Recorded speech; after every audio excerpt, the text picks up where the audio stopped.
Com que base vocês afirmam que Jesus é o arcanjo Miguel? Professor, nós já falamos aqui em outros programas que Jesus é o arcanjo Miguel. Agora, qual é a base bíblica para isso?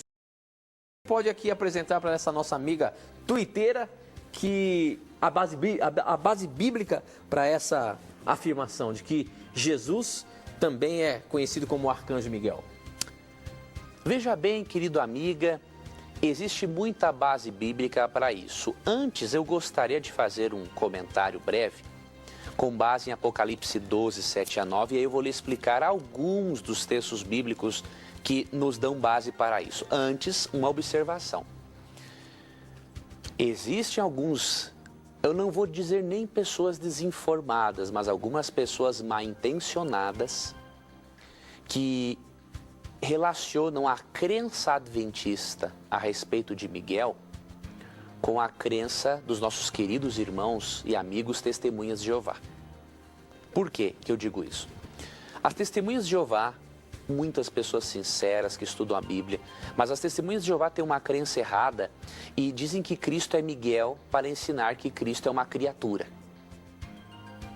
Já os adventistas é bem diferente. Os adventistas creem que Miguel é um nome honorífico, um nome de honra de Jesus, mas os adventistas, ao contrário das testemunhas de Jeová, os adventistas creem na plena divindade de Cristo. Então, tem alguns mal intencionados que relacionam adventismo e testemunhas de Jeová para tentar dizer que o adventismo e as testemunhas de Jeová têm a mesma crença em relação a Jesus. Eu digo com todas as letras, isso é mentira. As testemunhas de Jeová têm uma crença definida de que Miguel é uma criatura. Os adventistas têm uma crença definida de que Miguel é um nome de honra do Criador. Então, com isso esclarecido, você já pode jogar para escanteio essa literatura apologética de péssima qualidade que tenta colocar na doutrina adventista algo que não existe.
Agora, por que o adventista crê que Miguel é um nome de honra do Deus Jesus?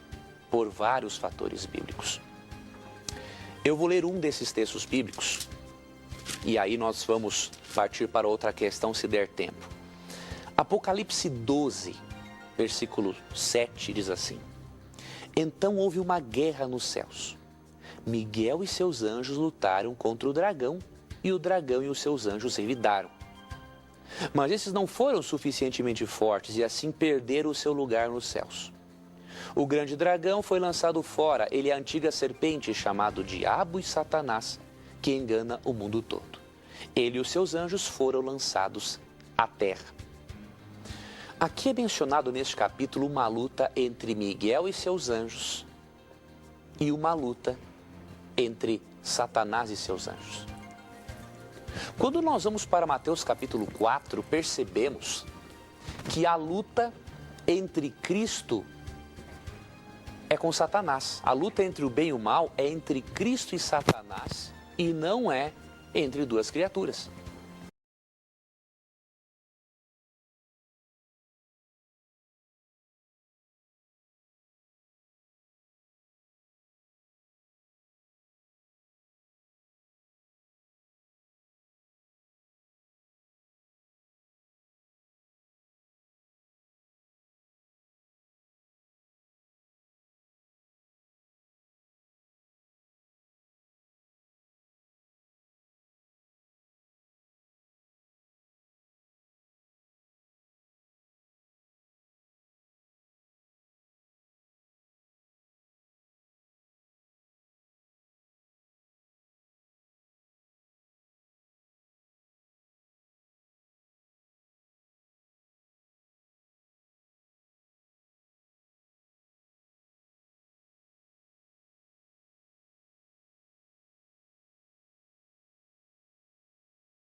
Quando você também analisa Daniel, você percebe que o livro de Daniel tem alguns blocos proféticos muito interessantes. O capítulo 2 apresenta Cristo como centro. O capítulo 7 apresenta Cristo como centro. E do capítulo 9 a 12 também é Cristo como centro. Só que no capítulo 12 é mencionado Miguel. Cristo é a pedra no capítulo 2, o Filho do Homem no capítulo 7, o Exército do Senhor no capítulo 8. E aí no capítulo 12, ao invés de ser Cristo o centro, é uma criatura, não tem cabimento. Para que o livro de Daniel tenha coerência nos 4 grandes blocos proféticos, Cristo é Miguel.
E não são só os adventistas que creem assim, Matthew Henry, João Calvino, teólogos que acreditam na mesma coisa.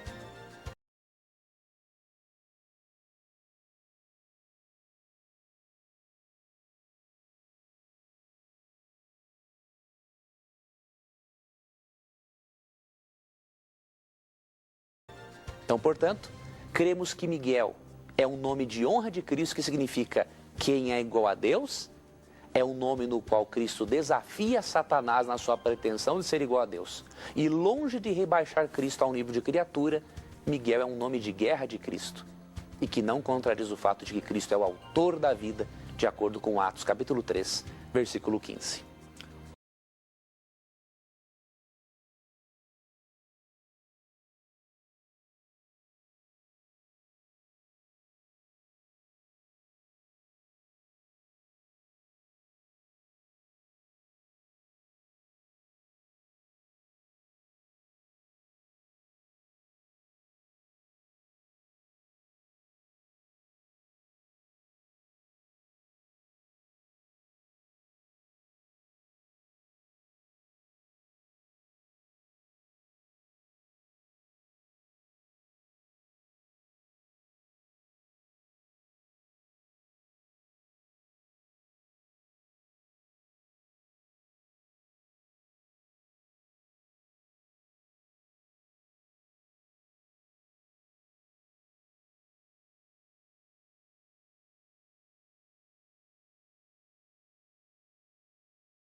E esse é o programa Na Mira da Verdade, um programa em que você tira suas dúvidas bíblicas, teológicas, religiosas, através da Palavra de Deus. Nós apresentamos o programa aqui e queremos deixar bem claro para você que não é a opinião da TV Novo Tempo, não é a opinião do programa Na Mira da Verdade, do professor Leandro Quadros, e sim da Palavra de Deus.